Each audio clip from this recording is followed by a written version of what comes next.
आदि में परमेश्वर ने आकाश और पृथ्वी की सृष्टि की। पृथ्वी बेडौल और सुनसान पड़ी थी और गहरे जल के ऊपर अंधियारा था। तब परमेश्वर का आत्मा जल के ऊपर मंडराता था। जब परमेश्वर ने कहा उजियाला हो तो उजियाला हो गया।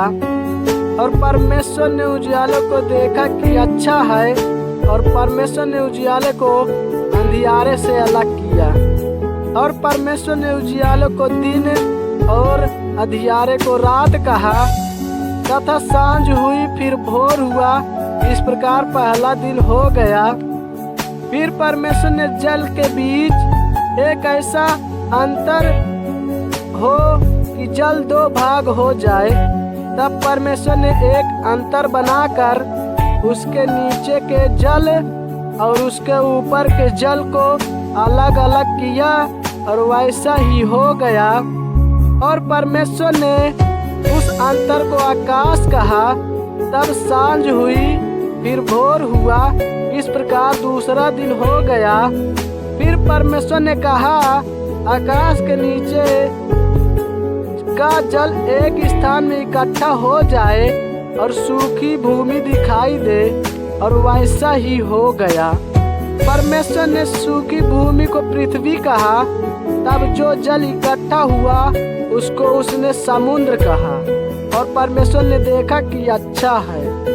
फिर परमेश्वर ने कहा पृथ्वी से हरी घास तथा बीज वाले छोटे छोटे पेड़ और फलदायी वृक्ष भी, जिनके बीज उन्हीं में एक एक जाति के अनुसार हैं, पृथ्वी पर उगे, और वैसा ही हो गया।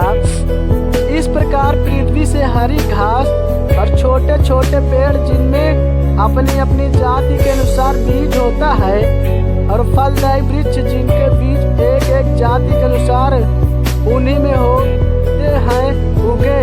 और परमेश्वर ने देखा कि अच्छा है। तब सांझ हुई, फिर भोर हुआ। इस प्रकार तीसरा दिन हो गया।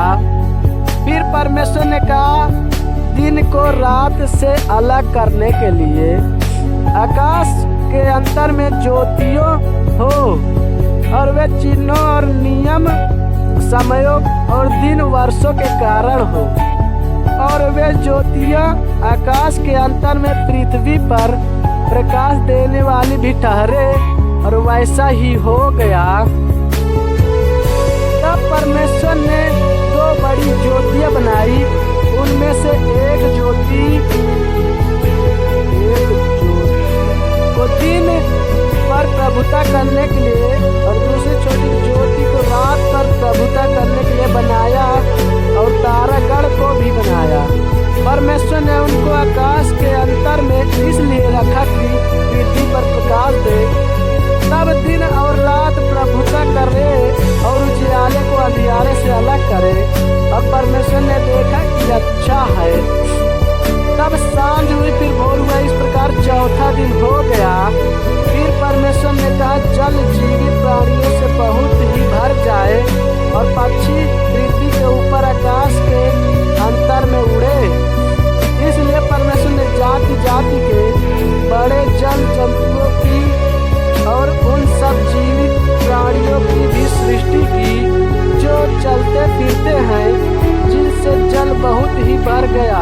और एक एक जाति उड़ने वाले पक्षियों की भी सृष्टि की। और परमेश्वर ने देखा कि अच्छा है।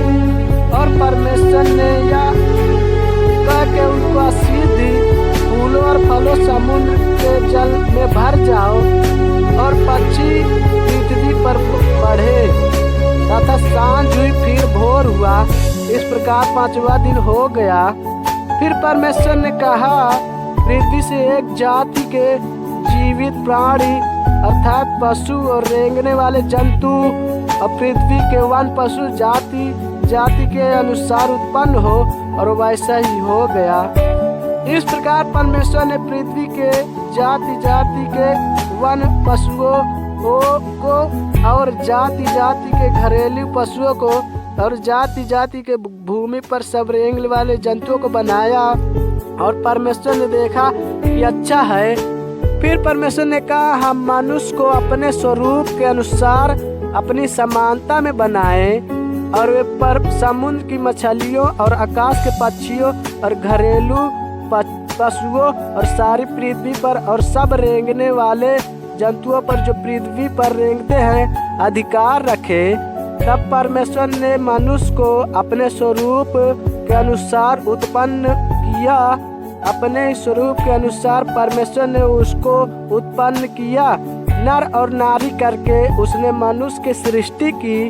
और परमेश्वर ने उसको आशीष दी और उसने कहा, फूलों और फलों पृथ्वी पर भर जाओ और उसको अपने वश में कर लो, और समुद्र की मछलियों तथा आकाश के पक्षियों और पृथ्वी पर रेंगने वाले सब जंतुओं पर अधिकार रखो। फिर परमेश्वर ने उनसे कहा, सुनो, जितने बीज वाले छोटे छोटे पेड़ पृथ्वी के ऊपर हैं और जितने वृक्ष में बीज वाले फल होते हैं, वे सब मैंने तुमको दिए हैं, वे तुम्हारे भोजन के लिए हैं।